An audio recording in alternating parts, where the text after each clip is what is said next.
You're standing in a field. It's Tuesday.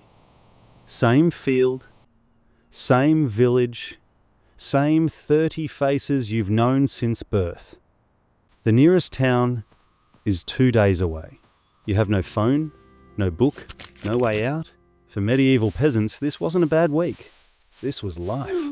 For 500 years, the overwhelming majority of Europeans lived within 10 miles of their birthplace for their entire lives.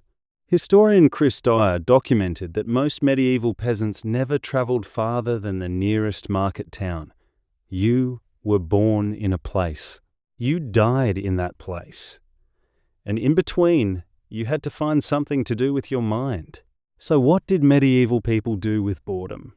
The answer is stark. Medieval society didn't just tolerate it, it prosecuted it. The first thing you need to understand is that boredom had a name, and that name was a mortal sin. The monk Evagrius Ponticus, writing in the 4th century, catalogued the 8 deadly thoughts.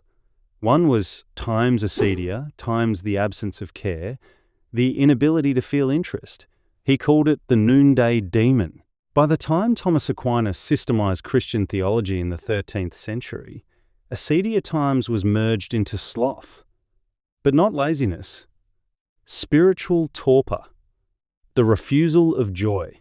The Summa Theologica describes it as feeling that nothing is worth doing, which is exactly what boredom is. In medieval Europe, being bored was not neutral. It was an accusation. If you were bored, you were failing God. Medieval society had a strong structural motivation to solve it, not through entertainment, but through participation, through being needed. The primary institution for managing boredom was the church. The medieval liturgical calendar designated approximately 50 feast days per year as mandatory rest from labour. These weren't holidays in the modern sense. You didn't simply stop working and figure out what to do. You had somewhere to be. You had a part to play. The parish church organised processions. The village organised games. Specific households hosted specific gatherings. There was no possibility of boredom because there was nowhere you were allowed to be. Eamon Duffy's foundational study times, the stripping of the altars times, documented the social density of late medieval parish life. The parish church was not simply where you went on Sunday. It was the theatre, the meeting hall, and the psychological anchor of every person in the village. The liturgical year moved through Advent, Christmas, Lent, Easter, Pentecost, and the saints' days in a cycle of structured emotional variation. Grief was assigned a season. Joy was assigned a season. You didn't simply feel what you felt. You felt it on schedule with your community inside a narrative larger than your own life. Medieval society built a psychological rhythm into the calendar that created meaning out of time itself. The tavern was the second institution. Historian Judith Bennett documented that in a typical English village, there was roughly one alewife for every 12 to 15 adults. The medieval tavern was the one consistent space where people could gather without it being a sin. Games were a cultural obsession. Dice, cards, backgammon. Games were social rituals with stakes, with argument, with reputation attached. Winning was a performance. Losing gracefully was a virtue. The English crown was aware and ambivalent about this. In 1363, Edward III issued a statute prohibiting football on the grounds that men were training for archery instead. It didn't work. The games continued, because boredom is a force more powerful than royal decree. The craft guilds understood something similar. A guild had feast days, patron saints, rituals of initiation, and obligations of mutual care. Being a member meant being located inside a web of obligation that gave every working day significance beyond the task itself. You were a tanner. You were a weaver. That was an identity, with a community attached to it. But the institutions designed to relieve boredom became the boredom. By the late 14th century, ecclesiastical court records show people sleeping during sermons, arriving late for Mass, treating rituals as empty repetition. John Merck, An Augustinian canon writing around 1382 complained his congregation had stopped listening.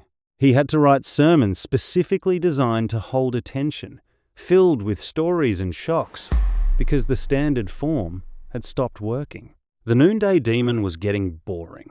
Medieval people wanted to go somewhere else. Chaucer's Pilgrims reveal the truth. Pilgrimage was tourism. The sacred frame was the permission structure that made the trip possible. So what actually happened when medieval people were bored? If it was a feast day, they participated in a ritual designed over centuries to give their boredom a shape. If it was not a feast day, they went to the tavern and played dice and argued about the dice. If they were monks, they fought the noonday demon with labour, prayer, and study, or produced marginalia in illuminated manuscripts. Drawings of knights fighting snails, rabbits hunting humans. The margins of medieval sacred texts are full of minds that needed to do something other than what they were supposed to be doing.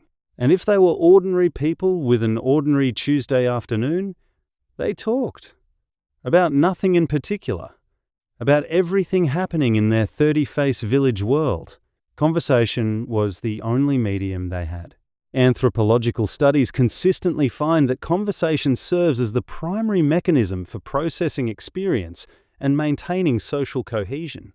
Medieval people were extraordinarily good at talking because that was their only choice. The modern version of this story is familiar. We solved boredom with screens. Infinite content, infinite novelty, available anywhere, designed by engineers whose sole metric is preventing disengagement. We removed every structural pause. We eliminated the feast day rhythm. We replaced the guild's web of obligation with a work culture that provides income and nothing else. We gave people locked doors and unlimited entertainment and called it freedom. Then we discovered that reported rates of boredom, meaninglessness, and inability to concentrate had not decreased. They had increased. The American Time Use Survey consistently finds that people who watch the most television also report the highest rates of boredom. The cure generates the disease. Medieval society declared boredom a sin and built 50 feast days a year to relieve it. They made boredom communal, rhythmic, and embedded in obligation to other people. We declared entertainment essential and built a world where genuine rest became neurologically impossible. They were bored.